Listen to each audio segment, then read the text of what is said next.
Welcome to the Grow Your Practice podcast. Hi, I'm your host, Chad Madden, owner of Madden Physical Therapy and Breakthrough. Join me each week as we dive into the best practices, systems, principles, tips, and tricks to help you grow your private practice. All right, so today we're here with Ben Wobker. Ben is the owner of Lake Washington Physical Therapy in Kirkland, Washington, just east of Seattle. Kirkland also being the home of Costco. Ben is not only a private practice owner, but an entrepreneur and a husband and father as well. Leads a very balanced life from everything that I can see. So welcome to the show here, Ben. Thanks for having me, Chad. It's awesome to connect with you once again. Yeah, I really appreciate this. Always looking for disruptive physical therapists that are really pushing the boundaries here. So thank you again. Right before this, we were talking a little bit about your background in terms of being at Montana. I want to go even earlier than that. I know that you played quite a few sports growing up. I think it was basketball, football, and track, if I understand that. Yep, you got that right. I think like many PTs that are listening to this, I found PT through sports.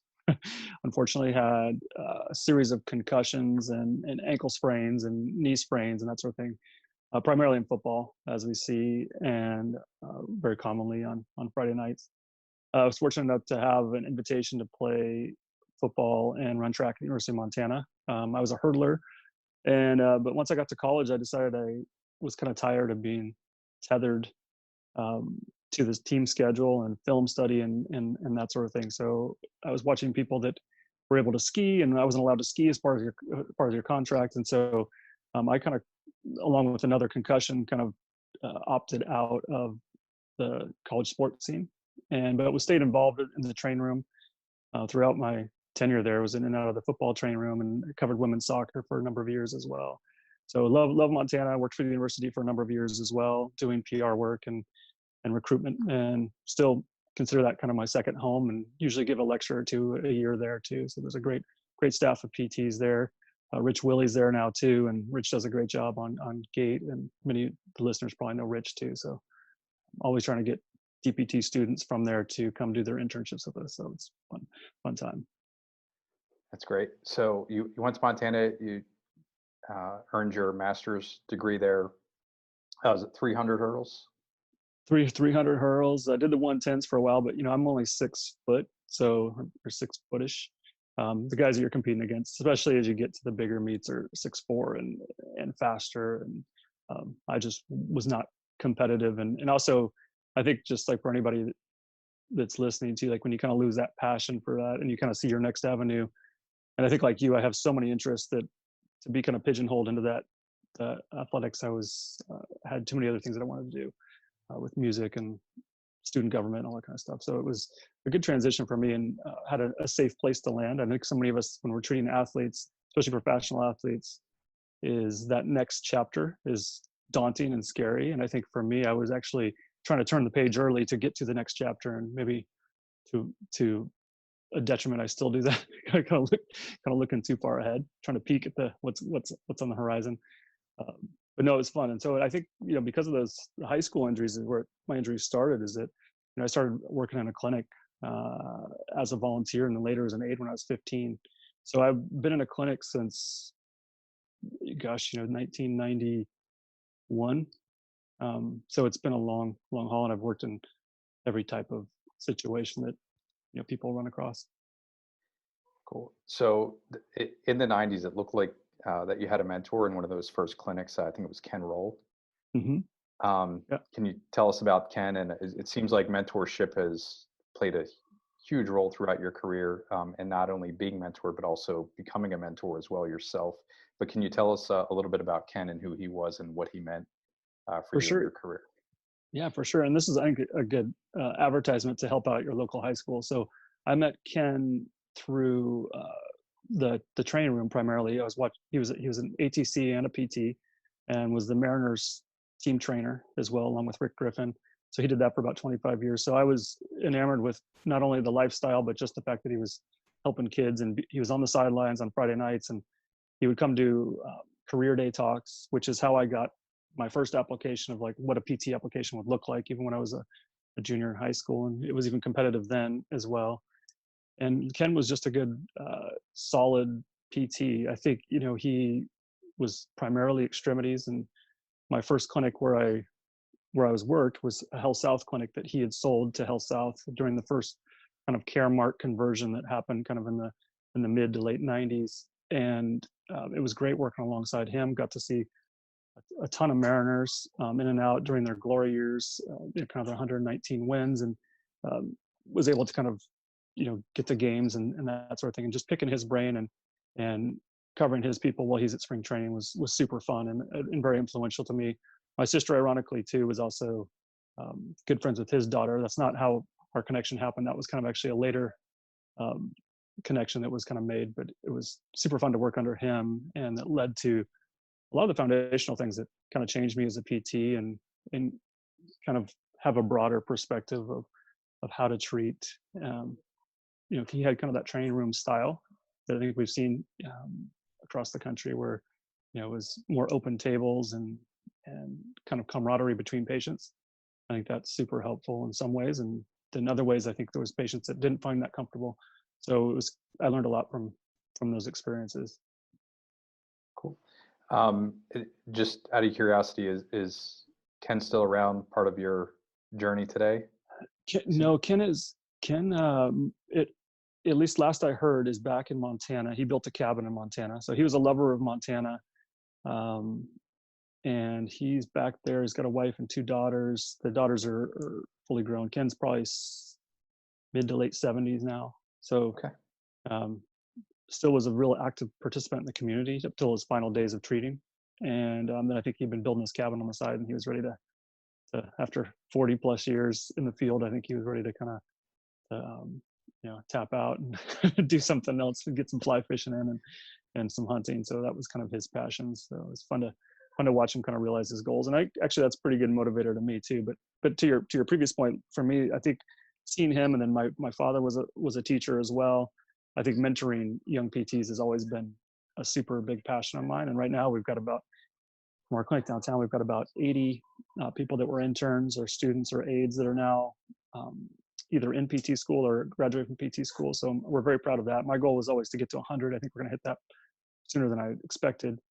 But I think that's real important for PTs to take students out there. And so that's always my big push, is like, this is your chance to have a 16-week interview with someone, as well as make the professional field better for us as a whole, as professionals.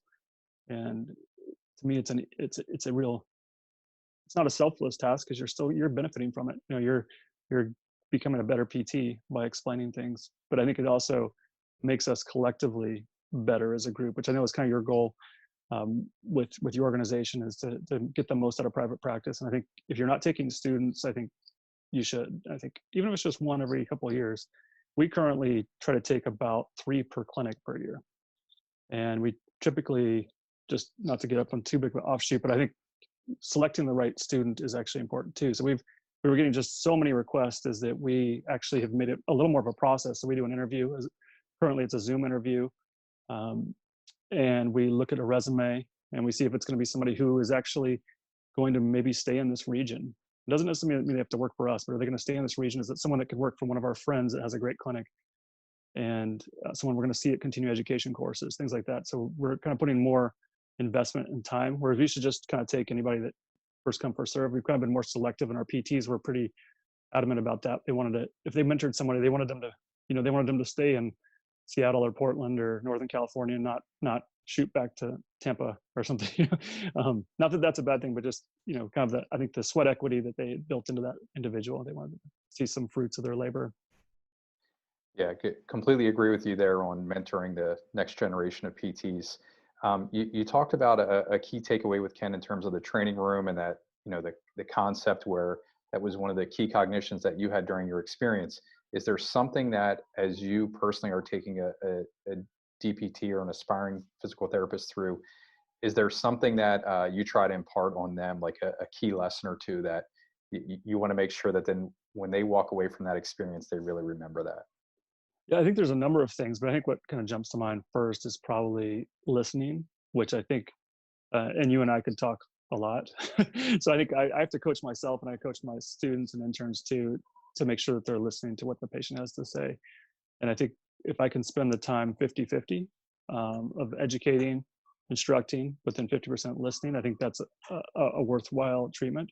I think from the time they get, if it is a referral, which we're, kind of to your goals of your group too, like we're only about 30 to 40% physician referrals, but typically, and this isn't picking on my physician friends, but usually they've been talked to, it's been a quick visit, they've been kind of rushed through. And when they get to us, I think it's a time for them to kind of spill everything and kind of talk about it, and whether it be their pain or their goals or whatever it may be. And I think a big component of that is listening. So our students, we like to make sure that they're compassionate. And this is one of the things that we can tell very early if it's someone we would actually hire. Is I'm not really concerned about the technical skills, probably like you, for a new PT. What I am concerned is their empathy, is their ability to organize thoughts in their mind. Can they be professional?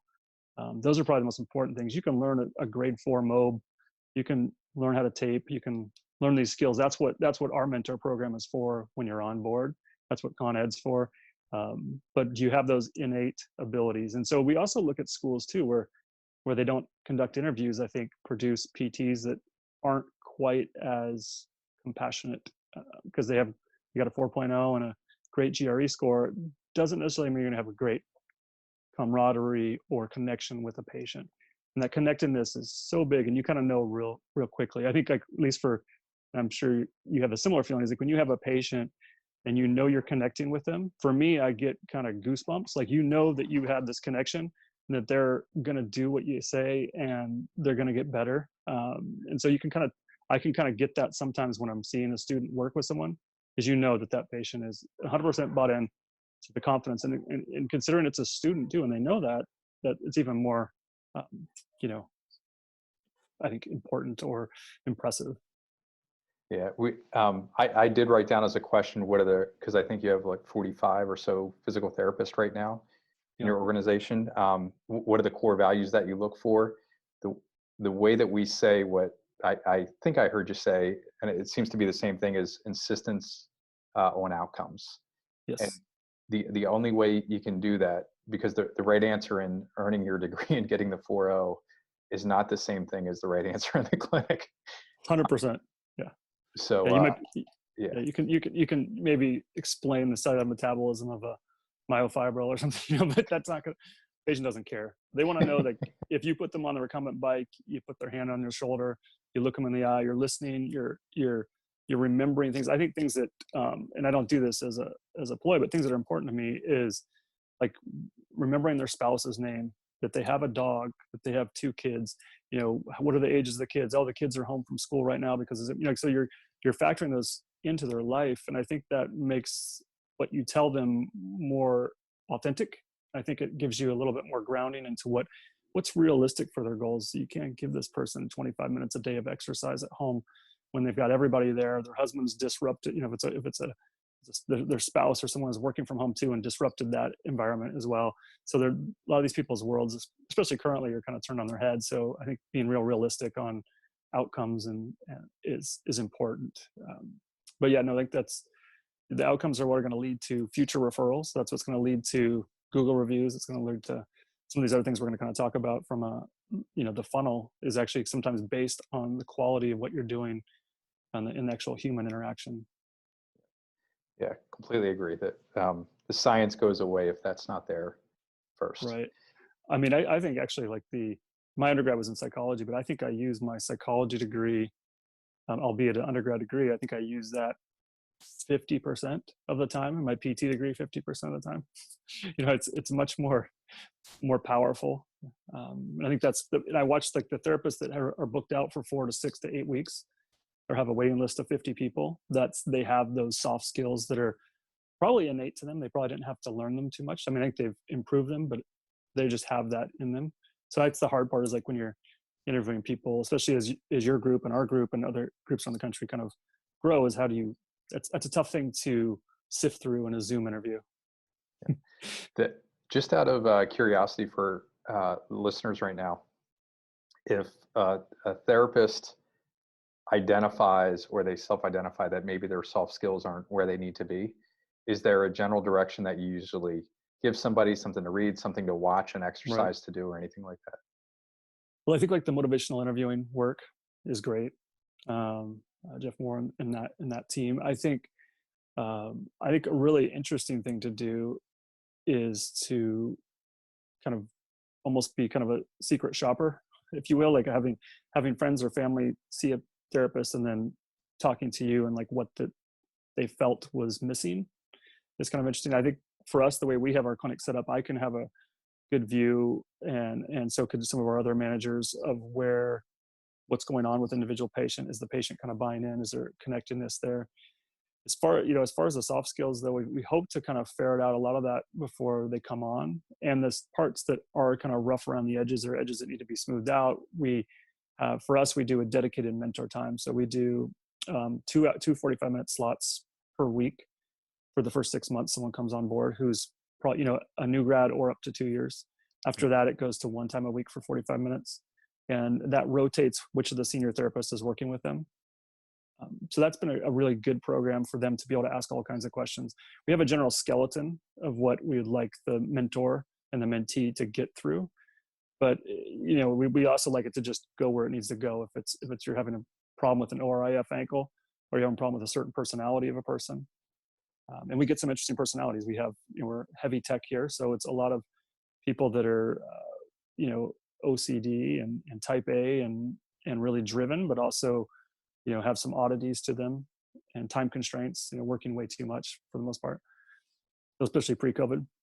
So, I think getting those skills through the mentor time is probably really important as well for us. And I would encourage, like most people, when they take a job interview, they're like, oh yeah, there's going to be some mentoring. I think I've seen that kind of fall apart when it's not actually dedicated time, when it's not 45 minutes or a half hour one-on-one, or it's not weekend stuff, or or co-treats, or some form of watching a senior therapist that has a really strong presence is really critical. Yeah, I agree. I've seen some entry level DPTs take a position where the title was there, and yes, we're going to support you, and then they're out on an island all alone, and just no resources at all. So asking what that looks like from people that have been through the mentorship program before is key. And I love what you said there about the long onboarding process with the 2 sessions a week for 6 months. That's great. I know you have a fairly unique business model as well.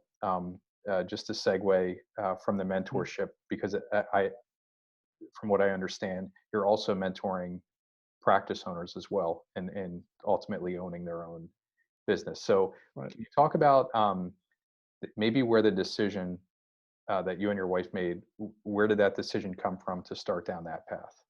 Yeah, absolutely. So the problem, and this kind of ties in nicely to what we were speaking of earlier, is the problem was we were having too many great people come back and we had nowhere to put them. And so we had people 5, 6 therapists deep that wanted to come back and work for us, but we had literally no physical space. And our clinic is, I would say a mid-sized clinic at the Kirkland location. It's, we have 7 therapists, and it's a very efficient space, and we've got long hours to kind of accommodate that. We work weekends there too. So that helps kind of space everybody out. But we didn't ever have the idea to buy the building and create a ginormous clinic. We actually went more Starbucksian and decided we would do clinics that were nearby, that was, probably a safe radius away. So our first one that we did in 2016 was with Matt Sato. And Matt had been my aide in Redmond at my first clinic that I opened, which is actually ironically across the street from Health South, which later put Health South out of business. But Matt had been my aide there, and then he was my student, and then he was a PT there. And then he was part of my previous partner. He was part of the buyout agreement. So I took a lesser amount so I could have Matt as like my free agent. So Matt came with me, and Matt worked with me for about 5 or 6 years down in Kirkland. And then in my mind, he was ready. He didn't think he was ready. And I was like, you need to be ready, because we were turning away, this will kill you. And the type of people you're mentioning, we were turning away about 15 new patients a week. Wow. Because we couldn't fit them in. So we're like, well, we need to just put something. So this our other clinic, which is up by Google's kind of Seattle headquarters, is literally probably a half mile away. So it's really, in a normal business model, be too close. But I think because we had such a capacity issue, we could kind of do it. So that was our first one that we did up there. And then Matt got quickly up to about 7 therapists there. And then we did one in Portland with two of my former students as well, Renee James and Jason James, and they're in Wilsonville, and they've got a great place called Boone's Landing Physical Therapy. But again, the mentoring of them led to that, and they're great partners to work with there. And then most recently, we did one with my college aide, Joe Nance, and I worked together as aides at one of the hospitals in college, and that's how I got him. And he was working for a big corporate PT, and for like 15 years, I was in his ear, like, hey, you got to don't have to do this with me, but you need to do this. This is like your goal. You got to do this. And so he's had just a crazy trajectory. I think you and I talked about on a call a while back, but he opened in 2019, and he's at 9 therapists there. So he's bigger than our clinic now, which is, I'm excited to say. And so I think the only thing more exciting to me to mentor a student PT and get them to a therapist is to mentor a therapist and get them to an ownership or manager level. I think it makes me super excited, and I love seeing the success and have them reach their goals, much like we do when a patient meets their goals. But this is like a goal that's going to change their whole future, and just like the people that you mentor. I mean, you're going to, all of a sudden you're talking about college tuition and paying for weddings and all these things that these owners are going to have to do, and they couldn't have done it to what they had envisioned on their previous salary. So for them, I think it gave them a lot of financial freedom. And then also, I think as you get farther along, time becomes more the valuable asset versus the money. And it sounds cliche, but it just does. Like when you're young, you have all the time in the world and no money. And then you get to a point where you can hopefully have the inverse, and time becomes more precious. So those guys have been fun to mentor with. And we have much like the mentoring of a new PT, we have a schedule of my time over the first 6 months of the business, and then the second 6 months of the business, and then the second year and the third year. So my time goes down, and we have a situation where they're each individually owned, and they're a licensing agreement with us. And because of that, they get some of those benefits built into it. I have done a fair amount of outside consulting as well, and that's super fun too, to come in and kind of, because of that disruption, and be able to look at things and be like, oh my gosh, this AR has been sitting out for 120 days, all those kind of factors that you look in when you start looking at the metrics of the clinic's health. That's super fun too, but it's more rewarding to me not to be kind of a paid mercenary, but to be building it kind of organically with the people that I really like and trust.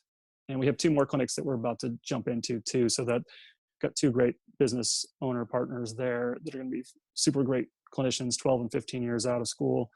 They're just like super motivated, type A, very organized, great therapists, really good people and soft skills. And that's kind of, so I think for us, that's like all my wife and I can actually do. It's a little too much. But. Speaking of doing too much, I know you have a ton of irons in the fire. I know that you developed a running app. Do you still have attention on that, fkind on that, and drive? Are you doing that? Yeah, the attention on that is that's one of the irons that's probably cool. It's been kind of set aside a little bit. And my partner there, who you may know, Chris Johnson, big running PT, super good friend of mine. We came up with the idea at my birthday party years back on a napkin, kind of classic entrepreneurial kind of story. We're having some, pints at a local brewery, and there's people all around talking. It's birthday, kind of birthday atmosphere. And he and I are in the corner, like talking about steps per minute and cadence, and how we could create something with the accelerometer and the phone or the watch. And the watch was coming out, but it wasn't released yet. And so we created this company called Run Cadence, and it's still up. It's still available on the App Store. It's $2.99. It's about to go free. So we're going to actually make it a non-profit and just allow people to kind of put their information and where they're at, what's their email, and create kind of a nice Rolodex of running PTs and runners around the country, around the world. So we're about, I think, 80,000 downloads now of it.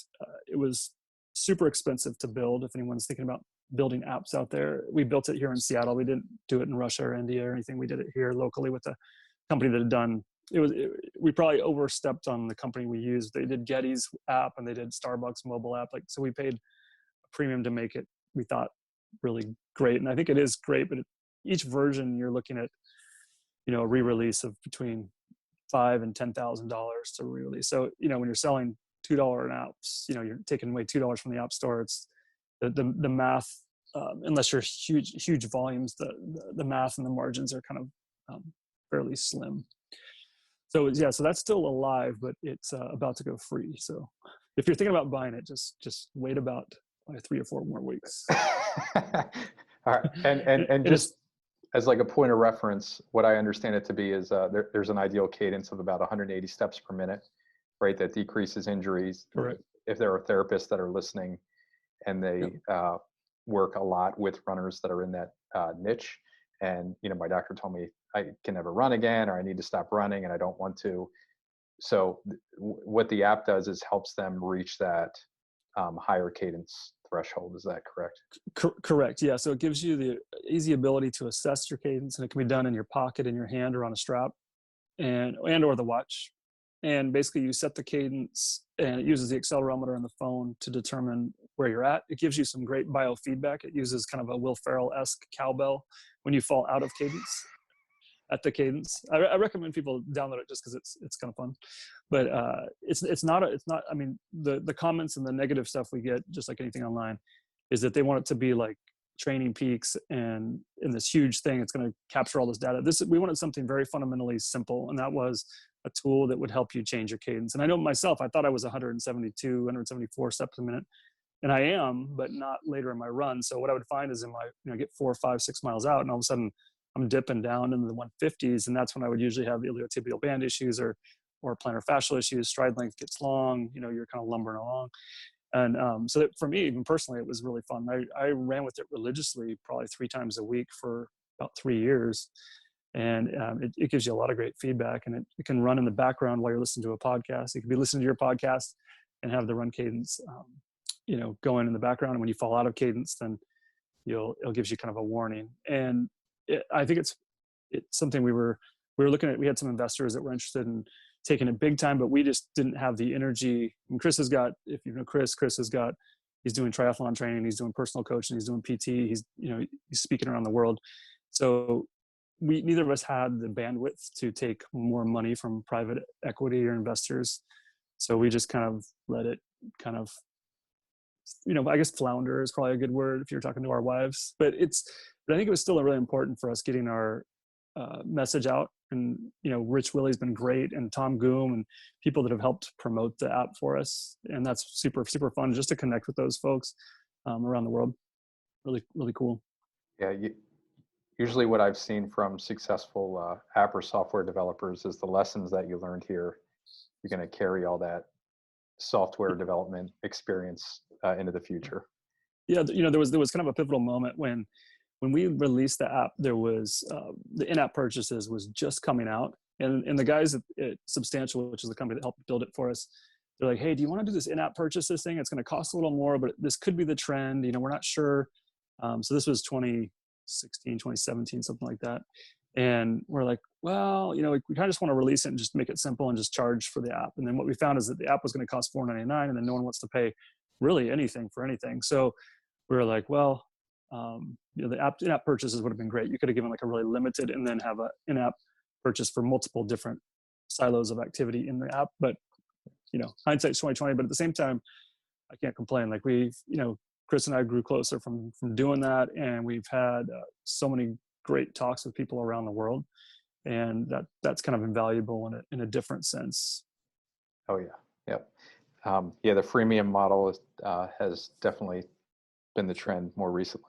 Yes. The other thing that I stumbled upon, Ben, is you write quite a bit. So all these balls in the air at the same time. Is there? Do you prefer speaking? Do you prefer writing? What's your favorite outlet of creativity? Everything over documentation. So I actually, my favorite thing is actually graphic design. So I come from a family of graphic designers in San Francisco. So that's kind of my jam. I think I write just so I can put graphics in a informational blog or post or that sort of thing. I enjoy doing things like this quite a bit, and I love talking to our owners, and I love talking to other therapists. So this is super fun to me. I get energy from that. I'm kind of a extrovert introvert, so I love talking with people, and then I also like to retreat and do some drawing and graphic work. But for us, we found that the blogs started to lead to more relevancy in our search. So we started doing more and more blog work, And that's what led me to, I think I'd spoken to you about too. So for about a year, I was the head of Luna's marketing and outreach for home outpatient physical therapy. So Luna's a company out of kind of the Palo Alto area, a great group of, investors and entrepreneurs there that have a startup there. And now they're, I think, in about 16 cities. So they're allowing PTs to be part of the gig economy by delivering PT visits to people's homes.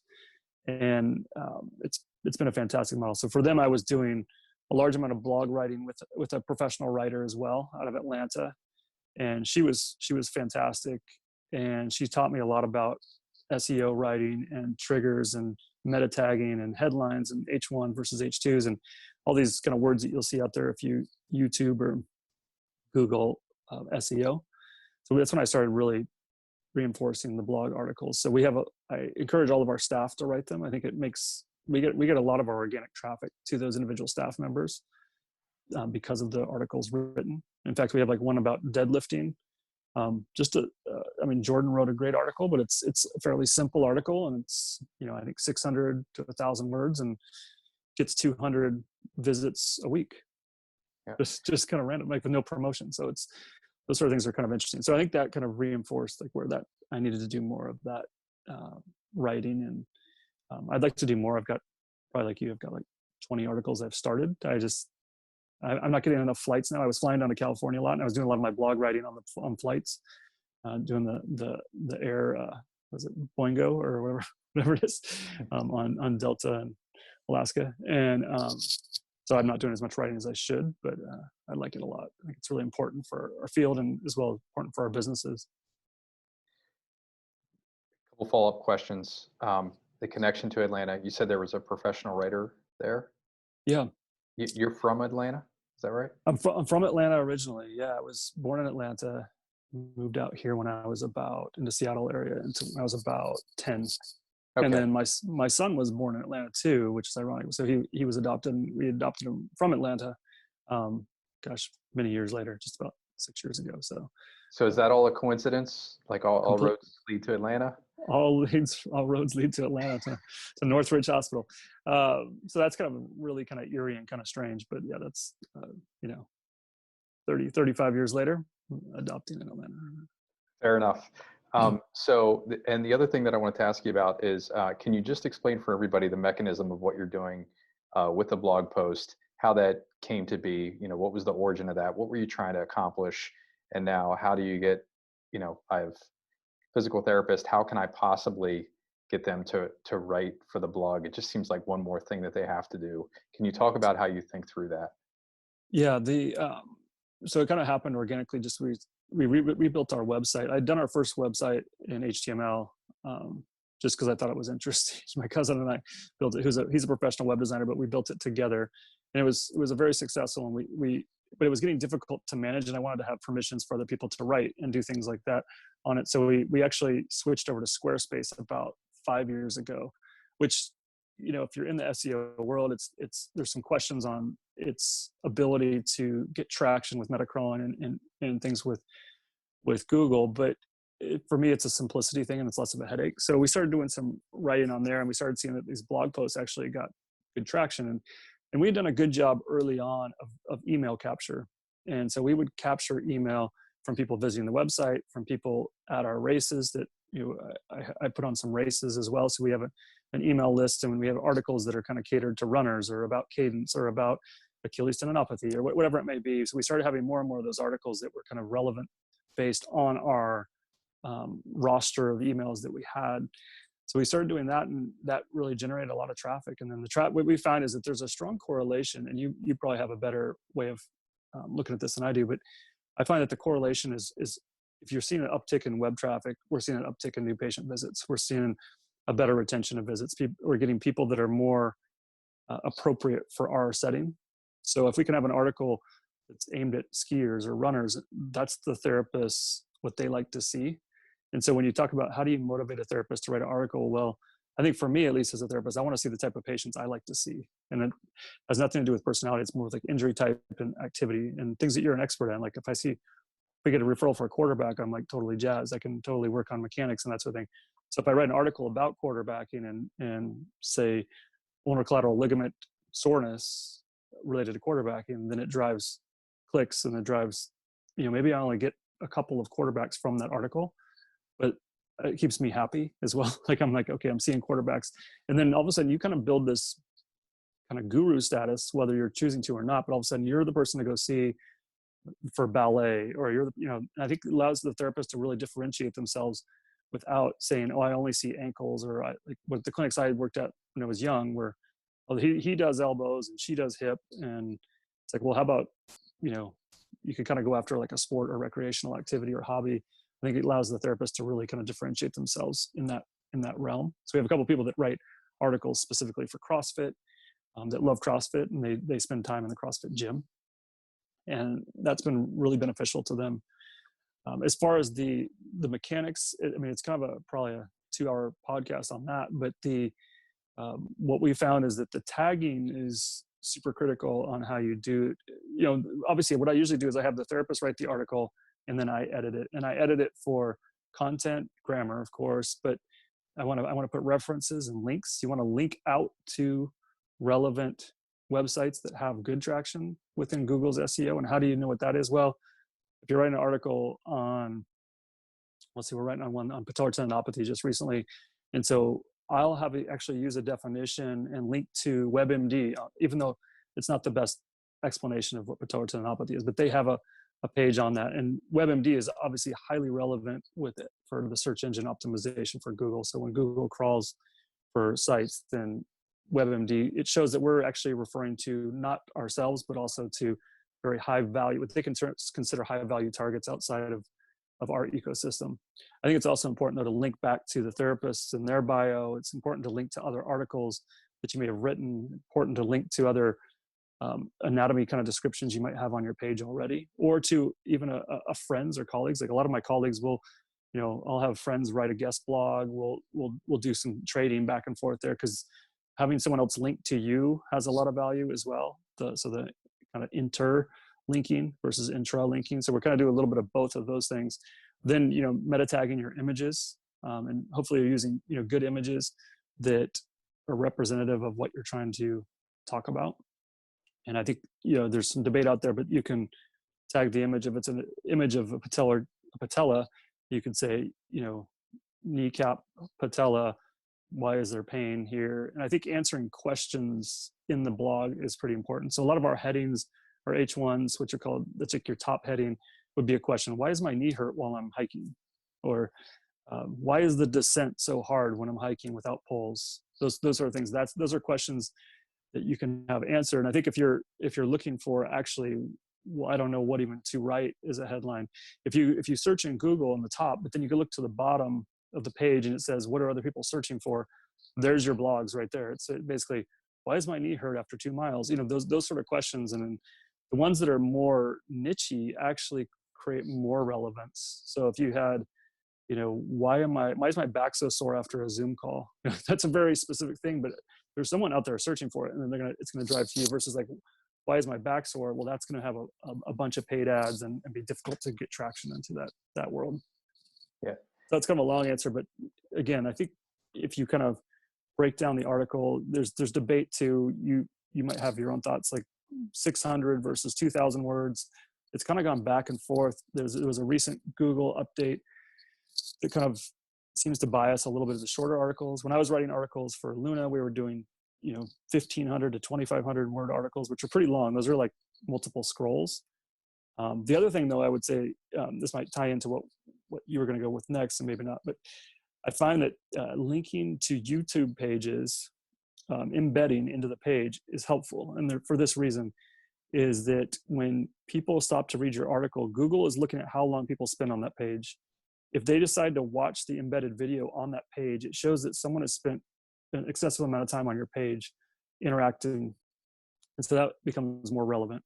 So the embeds become important. And then you could make an argument like, yeah, you want to embed some of your own content, but we've had actually really good luck embedding other people's content, meaning that we have on that deadlift page, it gets a lot of traction for us. We have an embed of someone like the most popular deadlifting demonstration in YouTube is embedded on our page. So it kind of, I think it helps us on our relevancy for Google, because like, okay, they're embedding with quality content, and this page has got 7 million views. It's really relevant. So I think there's some factors there. And then Google, of course, is going to love embeds from YouTube and not as much from Instagram. So weird, but that's Yeah.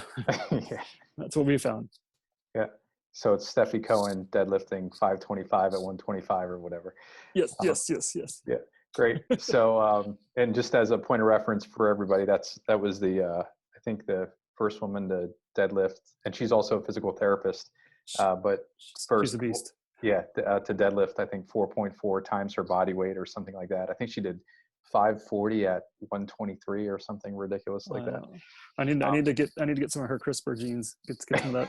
I need to get some of that DNA. Yeah, that's wild stuff. So you said a lot in there, and a lot of that is very, very high level. In terms of advanced, you were talking about, embedding videos and the blog post. I just want to take a step back with you here a second, because I think there were some assumptions. And like, if we look at the industry as a whole, especially private practice PT, you have a waiting list, right? Almost every private practice owner would aspire to have that problem of patients waiting to get in, or turning patients away. We want to create that.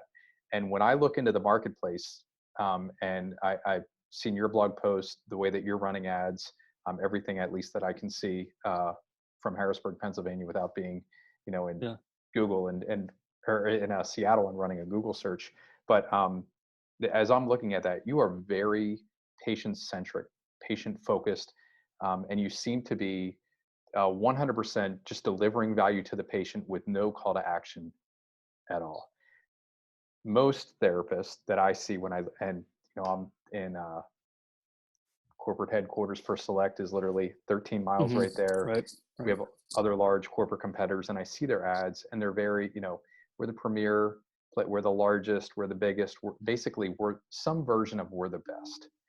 Right. So my guess is somewhere along the line, you probably tried that. You saw that maybe in therapy, and you made a pivot, you made a switch, you started studying how to deliver patient-focused marketing, delivering goodwill to the patient. Dogs are great. You can bring the dog in. Got an old yellow lab. We got Amazon deliveries happening. Oh, great. So, can you talk about how you made that transformation to go from hey, we're great physical therapists at Lake Washington PT, and we help, we worked with the Mariners, or we did something like that, over to how do I deliver very valuable content to a specific niche of people? Yeah, we made that pivot probably pretty early on. My previous partner in my first clinic didn't like to advertise at all. No one really knew we were there, other than the fact that I was doing all the high school outreach and covering games and doing that sort of thing. We did very, very limited marketing or advertising. I think his thought was, and it was kind of old school, was that we do a great job, people will find us. I think, which is a very, I think that was a very common thought process for PTs in general. I think PTs have gotten taken a little bit more of a page from the chiropractic or fitness world over the last maybe 5 to 10 years, where they're actually willing to talk about what they do, which PTs for years were kind of, in office building H level 2, like you didn't, oh, there's a PT there, So I think from the very get-go, we wanted to be more front and center. Like our clinic locations are in retail areas with, high visibility signage and that sort of thing. That's kind of what we always shot for. From the marketing standpoint, like you said, a lot of our competitors were the best, we're premium, we're the max, whatever, we're going to give you the best. I think we've kind of let our patient-driven content kind of let people know that. From the standpoint of the speakers that we have, we've done about 86, 87 in person and webinar-based events, where we have some of the top physicians in the whole region coming in to do free talks for us, for our patients and for our audience. And I think people then start to associate you with the best physicians in the area, and that kind of makes easy sense. I think for us, even when we're covering events like schools or at races or things like that, I've never wanted to once capture a patient that day. I want them to know that we're there. If they want to come over and ask questions and that sort of thing, but we're not in the street fair model of oh, your back's all messed up, we need to see you on Monday. Which is kind of when I was when I was first starting at Health South, that was very much the model, and I was very turned off by it. How Health South was the best at everything, including cheating the SEC. They're fantastic. So I think we wanted to have something a little more authentic than that. And I think patients, whether they know it consciously or subconsciously, I think it resonates. But it took a little while. And I think, I think there's nothing wrong with the call to action, but I think the call to action needs to be, in my opinion, needs to be something that feels genuine, whether it be like, hey, I'm signing up for Chad's webinar on total knee replacement. You're going to give them information for free and let them know, who to see in the area, that would be the best for their outcomes, or what are the outcomes, those sort of things. That, I think that means a lot to people, getting a lot of free stuff, kind of the freemium model, but in a different way. When I was at Luna, it was very much call to action, transactional. Like, you click on this Facebook ad, you go here, we need you scheduled today, call now, we'll get you in. I think we've never wanted to look desperate. And I think I like to market when we're full. And I think one of the big mistakes that I've seen with people over the years is that, in all businesses, but because I've been involved with like the chamber and all kind of stuff, but most businesses, especially in PT, is that they market when they look next week and they said, oh my gosh, my schedule's empty, I got to start marketing today. I say, well, no, you need to start marketing like 4 weeks ago. You need to be looking, your time horizon needs to be, in my opinion, like, I look 6 weeks out, and I'm like, and that's probably, like you said, like a little bit of luxury, but it's because I've always looked 6 weeks out. Well, we got to throttle Google ads and YouTube ads and Facebook. We need to do an event. We need to get some buzz going. We need to, put our email newsletter together sooner than I thought. So looking at those kind of the horizon of what your patient bookings looks like, I think is super critical. And so many of the business owners that you probably work with and that I work with, they don't even know what their metrics are. They're kind of just flying by their seat of their pants from day to day, week to week.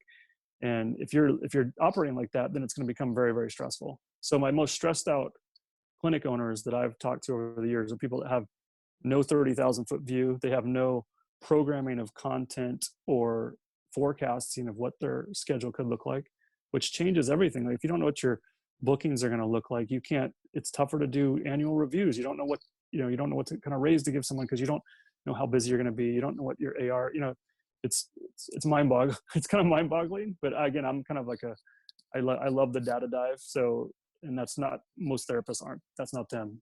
They go into therapy because they want to do hands-on, and I get that. And but I think you need to have someone involved with your company that does enjoy that or does have expertise in that. Or if not, third party, like what you guys are doing, have someone that can kind of do some of these outreach and events and planning and marketing and advertising for you. Yep. So sorry, long-winded. No. That's perfect. And it sounds like something that we've discovered as well. And especially over the last 12 months, I've been hyper focused on talking with multiple owners every week. I think that's how we ended up meeting. Yeah. And what I've noticed is, as we go along our private practice journey, very difficult to think day to day and have short-term thinking and support an organization of 100 locations or anything like that. That the time frame grows to literally years. With a practice I talked with 2 weeks ago, I mean, they have a 3-year time. They're looking 3 years in the future for awesome. Opening location, and they also have nearly 200 locations. But in terms of opening, their how they're building their marketing systems out, how they're building their physical therapy recruitment system and development systems out. It's very long term. That the short term thinking that most of us have as solopreneurs, which about 50% of private practices are solopreneur in nature, very difficult to do. So because we're having to do everything, we have to treat, and we're involved with billing and scheduling and marketing, and all trying to juggle too many balls in the air at once. It's a lot of balls. It's a lot of juggling, and so many people that open practices are really just great therapists. Yeah. They're really good at that, and you see that in every field, right? Like my best programmers that I work with are now managers, but they've never managed people. But now because they were so successful as a programmer, now they've been promoted because there's nowhere else to put them, and so now they're managing people, and they're like, well, not only do I not like managing people, I'm not good at managing people. And So I think, maybe recognizing those rising stars in your organizations or hiring people outside that can do these things is critical. And that's not a pitch for you guys. That's just literally what I see when you don't have a 5 or 6 tool owner, manager, CEO. It's just difficult. And we've even talked about that, like, not to get too far ahead of ourselves, but looking on those timelines is like, what do I even do with myself if I'm doing graphics and posting and writing and blogging and marketing and ad clicks and all this stuff, shooting video, everything, is what happens when I try to step back. Like, who takes on that, and how many people do you hire, and in what capacity do you do that sort of thing? So it's something worth definitely some introspection for everybody listening on, like, how do you manage that as a business owner, or even as a local branch manager too.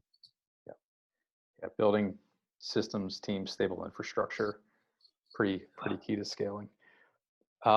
Question for you on your Facebook group. I know you have about 12,000 people plus in the physical therapy Facebook group.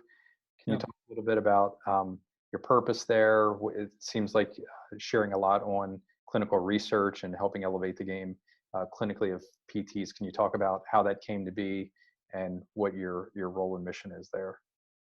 Yeah, well, it was about 2007, and I had one of our aides, so a great guy who's a PT now, and he's like, hey, I think you need to get a Facebook page. And like, at the time, if people remember, you had to be in college to have a Facebook page. So he sent me an invite, and I had to pretend like I was in college, and I got my Facebook page set up. And from there, they started introducing this thing called groups, and so I was like, we should probably start a group. And I was going to make it very local centric at first, like a group for local PTs in Seattle, which is what it was initially. But then I was like, well, let's just go with a broader name, just call it Physical Therapists, which is pretty boring. But we started, really getting traction over the last probably 5 years, and, probably about 1,000 to 2,000 members a year.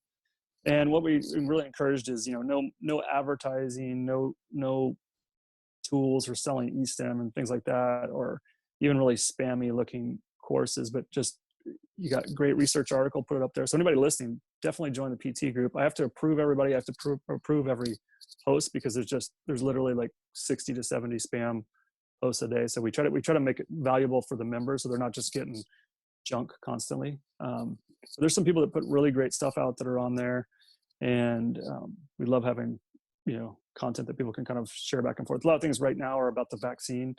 So there's ways to sign up in different cities, and who do you connect with? And so there's been a lot of good discussions, and I can always tell if it's a good post from like the quality of the clinicians that I see on there that are all participating. So yeah, anything that people have, definitely get it up on there, because we want it to be shared.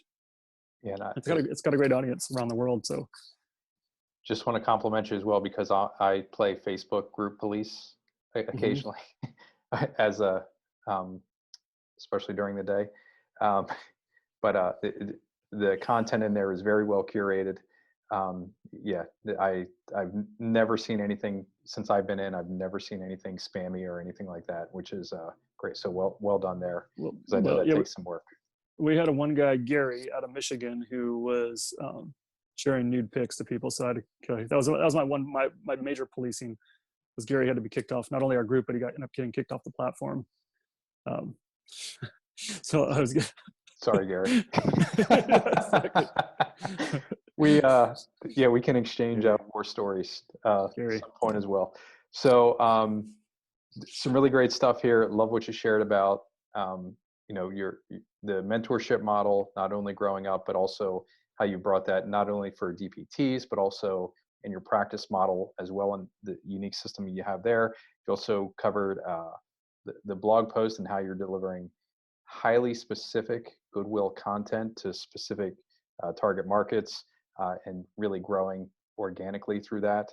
You were willing to share about, I just blanked on the name of your app.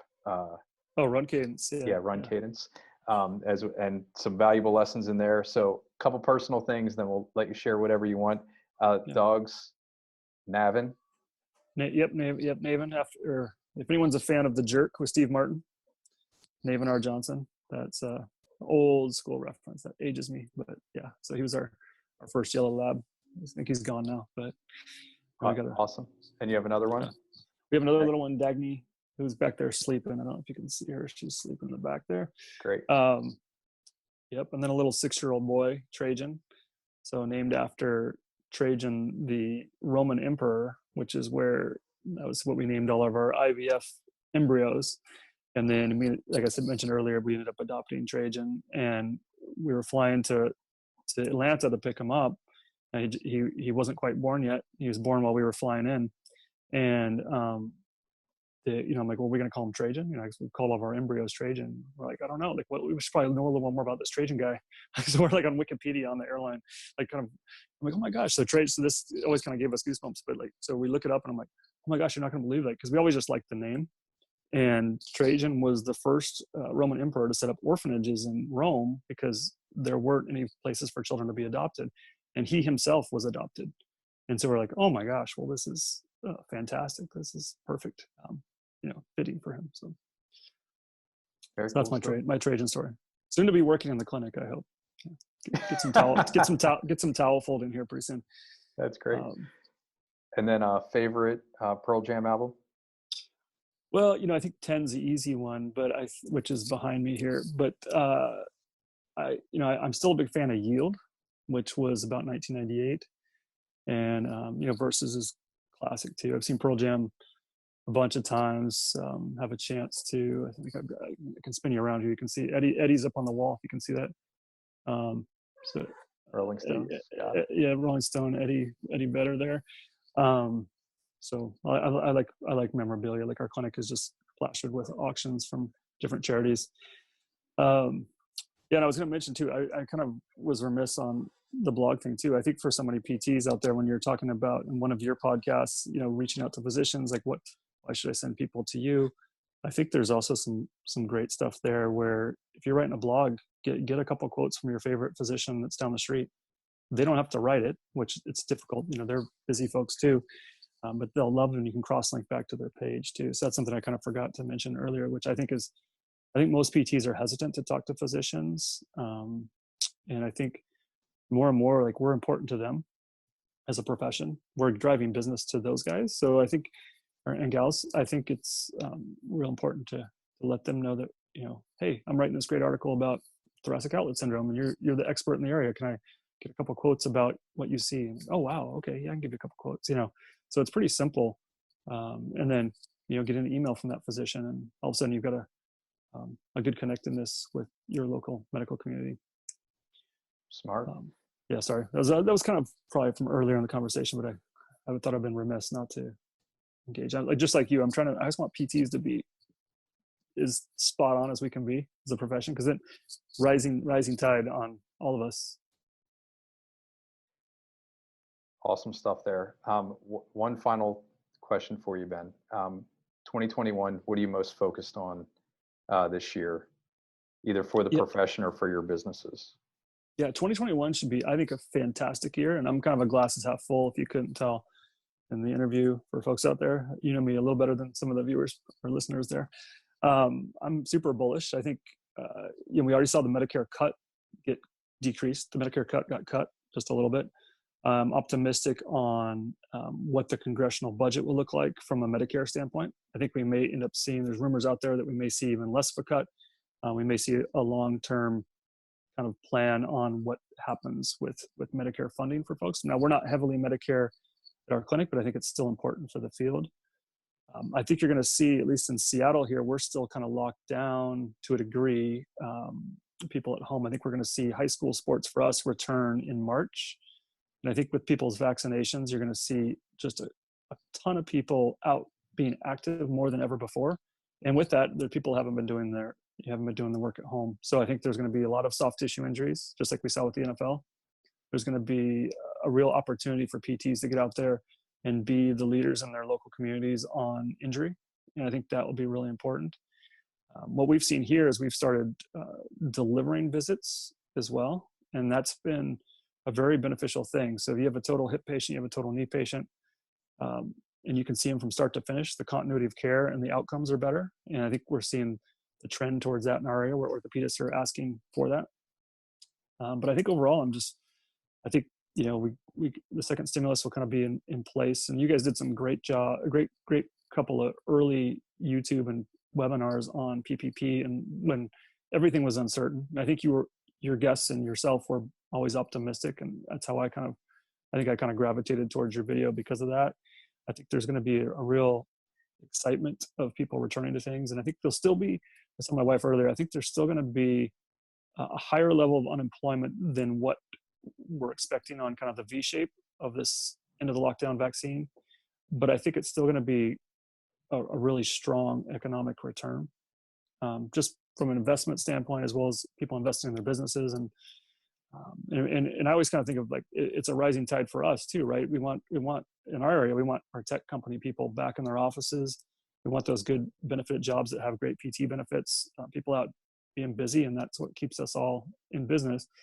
But it's also important for the community, like psychologically, to kind of get back out and do things again too. So there's going to be an interesting 6 months here. I mean, our staff has been vaccinated on the first round. We're getting a second shot here in a couple of weeks, which will help us feel like we're not threading a needle. We were kind of like throwing a no-hitter for the last 10 months or 9 months or whatever it's been. And it will feel good to kind of have at least a little bit of cushion where people can be do a little more, because our staff has been fantastic. Like, we've got a really great team. Everyone loves their own team, but I've just been super impressed with people's willingness to come back to work, as well as their willingness to curtail social activities, as well as their professionalism with keeping their patients safe. So we've been really fortunate there. And I think most PTs around the country, from what I've talked to, have been. But we're really excited to kind of get back together as a team outside of work and, have a beer, have dinner, do things like that we've always done. And it's been really important in the growth of our team and continuity and morale. And we haven't been able to really doing that stuff for, a better part of a year. So we're excited about that sort of thing too. I don't know, what are your thoughts, or what's your optimism as we enter into 2021? I'll turn the question around on you. It's funny that you said that.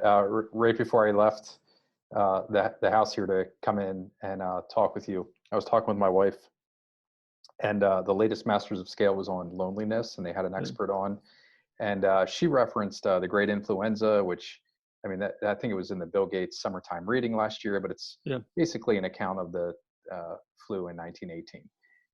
And her key point was, we're human by nature, and even, you and I are meeting on Zoom right now, and it's significantly different than talking live and, having a beer, and it's a whole different experience, and we're not really made or we haven't evolved to interact like this.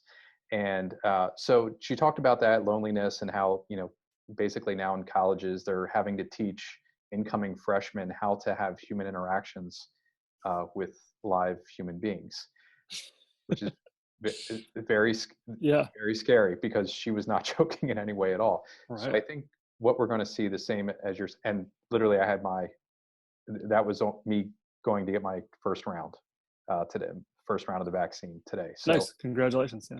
Thanks. There's a local hospital system. We got in there were 2 local hospital systems. We were on the waiting list. They opened up 70 for us, so everybody could go get first round of vaccinations if they choose to. So I was listening to this podcast. My wife and I were talking about it. I said, I think we're going to see this huge influx of extreme social behavior probably for the next 5 or 10 years on the tail end of this, because now, I didn't really like to travel in the past. If you would have asked me a year ago, to be traveling all the time, I love the experiences, but I didn't like to hop on a flight. I could care less now about hopping on a flight. I just want to go somewhere other than Harrisburg, Pennsylvania. Right? Just get me out of here. Yes. No, I think it's going to be just a surge of that, and I think it'll just be. I don't know if you noticed this, if the team was there when you got vaccinated. Like we got vaccinated at a Kaiser. Kaiser like stepped up, and everyone's like, "Wow, I always thought poorly of Kaiser, and now I actually like Kaiser." But they have like a observation area. And so we all had our shots, and we're like there, and like this feels awesome. It feels like we're on the first step to whatever the new normal is. That's kind of overused, but like whatever the new normal is, that we're on the pathway to that. And I think that's super exciting. And I agree that like the travel is going to be huge. And I think once again, like millennials were already kind of doubling down on experiences over stuff. And I think that PTs, again, obviously we're both bullish on PT, but I think PTs are the avenue to experiences. We're not the avenue to stuff. And I think that's okay. Like, I think people buying a fancier car right now, they could care less. They want to go hike the Himalayas, go to Machu Picchu. They want to do things that are life fulfilling, not filling up their house with stuff. So I think we've all spent enough time in our houses, like the last 9 to 10 months. I think getting on those co-ed soccer teams and all that kind of stuff is going to be really important to people. And I think that's it. It totally, like if I was buying stock, I would buy stock in PT. Like it's going to be like the next wave of activity. There's gonna be like this surge of euphoria, and then there's gonna be, unfortunately, the injuries that come along with that euphoria. I think that starts with high school sports, and then it trickles into the rest of us. But no, I'm super bullish, and I look forward to being on the other side of everything. Yeah, that's kind of my take. But I'm always kind of optimistic. There's always an opportunity. I always call it the salmon reflex. I'm always kind of typically contrarian to like everyone's gloom and doom, or I'm like, oh, there's gloom and doom, there's an opportunity. There's there's no hero without a battle, right? Yep. No. Absolutely. So couldn't agree with you more, Ben. Very out of respect for your time, very much appreciate you being on here. Yeah. Lots of nuggets. This was a huge block of time, so thank you very much for doing this. Hey, no worries. And people can always they can always reach out to me too if they want. What's the best way to do that? Probably just through email. Realistically, that's just Ben, WOBKER at lakewashingtonpt.com. If they want to reach out, but again, I don't really have anything to sell them other than we'll have a free app for you soon. But no, it's great talking to you. I think you're one of the real leaders in the field. Like my wife was like, who, like she's on we have a shared calendar by like most people, and she's like, like you're talking to Chad? Who's Chad? And I'm like, she always gives me a hard time because I talk to everybody.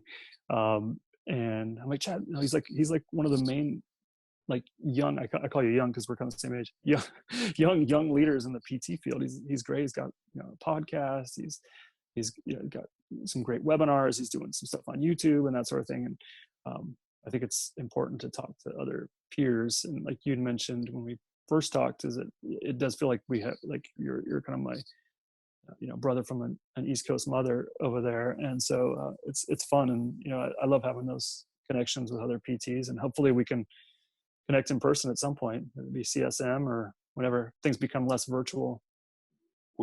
I'm so excited just to start we'll travel 4 times a year, 4 events a year on the tail end of this. To get back in, everything is virtual right now, but typically it's Dallas, somewhere out west, LA. We've talked about Seattle before, Denver frequently, Atlanta once a year, and Orlando as well. But I told my wife, I think I met my doppelganger on the West Coast. It's fun. Well, it'd be great to connect at some point, but reach out anytime. And anybody else out there listening too, it's always join the PT group for one, and then put some great content on there for us. No spam. No.